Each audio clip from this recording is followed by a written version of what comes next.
Hello. Sorry for the break I've been on, but don't worry. I got some news for you guys. We're going to get started with other news, and I'm a little behind. So, in other news, Dembele, as you guys probably heard, has won the Ballon d'Or for PSG. Great season last year. 100% deserves it. The only thing I don't know is it's controversial. He gave the Young Boy Player Award to one. The second receiving votes was Lamine Yamal. He won the Young Boys Award.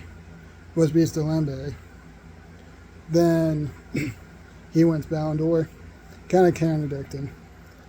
So Yamal's teammate Yavi is injured for at least 5 months, which is going to cost him in Champions League, as we get to that later on in the episode. So, and TK was banned for his match because he idiotically took off his shirt, already being on a yellow. You gotta be smarter than that. So, and TK really hurt his team today. Well, Sunday, but really hurt them. They couldn't they used their $150 million striker, Isaac, that they purchased from Newcastle. So we'll see what comes of it. But in other injury news, Jan, the goalkeeper for Barcelona, is injured. They just got him from Espanyol earlier in the last transfer window, and now he's injured, and Ter Stegen is injured. So they had to call back coaching from the U.S. Under-20 World Cup team. So I guess as an American, I'm excited to see what he can do if he gets a chance to play for Barcelona.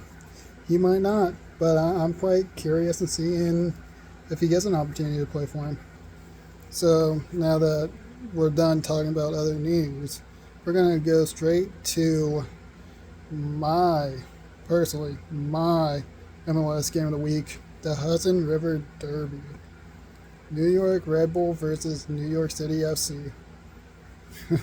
And it was a doozy. New York City scores the first goal. Fernandez makes it 1-0 in the second minute, right off the jump. And Yavon gave him a lead.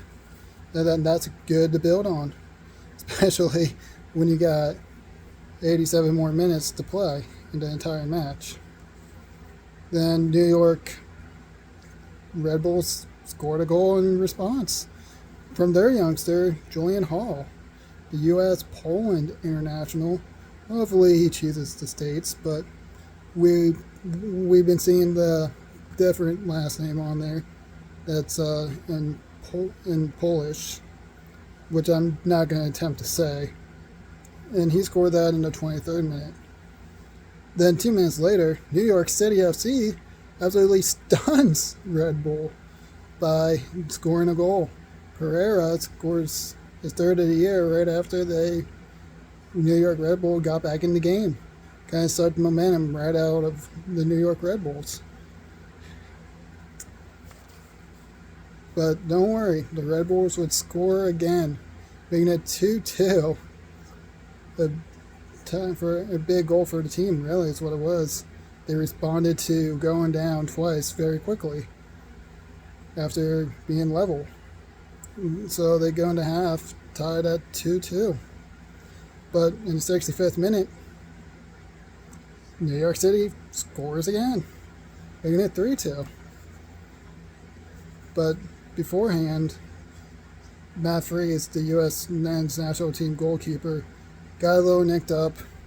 He left the game as a concussion precautionary, and they put in the young man from El Salvador, and he did well. He did well coming in cold.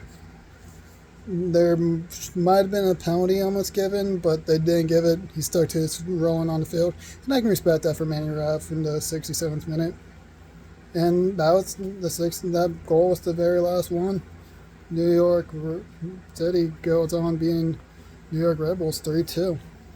So let's talk about some Brighton coverage. Since we talk about Brighton every week, Brighton played Burnley, and I like talking about Brighton because they're kind of like a nice little club that goes and finds fun players. If you're curious on why I like watching them, but let's talk about Diego Gomez. Gomez scored a goal in the 33rd minute for him, and that wouldn't be his first, wouldn't be one and done. But Tom Wilson's been giving out great service when he is in there in these smaller cup games, helping Sunderland come back up to the Premier League last year. Earned a move to Brighton. Safe bet staying up. As a matter of fact, I don't have his other goals marked down here for me to remind him, but he had a 33-minute hat trick. So he scored a lot of goals this game and earned a start over the weekend. So they go up 3-0 at halftime, and you can just tell it's a young, talented Brighton academy, good buy-in from around the world, wherever their scouts go. They seem to find someone, and Brighton turns them into the next $100 million player they're going to sell. Probably to Chelsea too.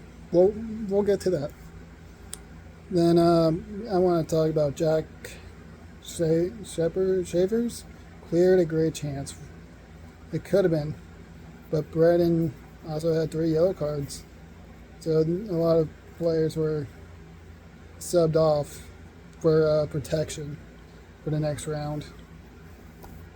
And they were, well, Barnsley did have 2 great chances. Gomez has 4 goals after the 68th minute, which is ridiculous. And that would be his final goal, as he would get subbed off. 4 goals, you aren't starting the Premier League after that. Harry Howe, another young talent, this one from the academy, he scored a perfect hit goal, just making it 5-0. Barnsley had no answer. The goalkeeper had no chance on many of these. Well, at least 3 of them. There's a couple he could have probably done better on. Then, after play started again, and they scored a 6. And they would go on to win 6-0, which is ridiculous. But how would that translate to the weekend against Chelsea? Well, Chelsea has 5 players that played at Brighton, including the goalkeeper. And I thought Sanchez was really good at Brighton. He earned his move to Chelsea. Potter went to Chelsea, their old manager. Just got sacked by West Ham recently. So let's talk about how this game went down. Well, both teams won the Carabao Cup earlier that week.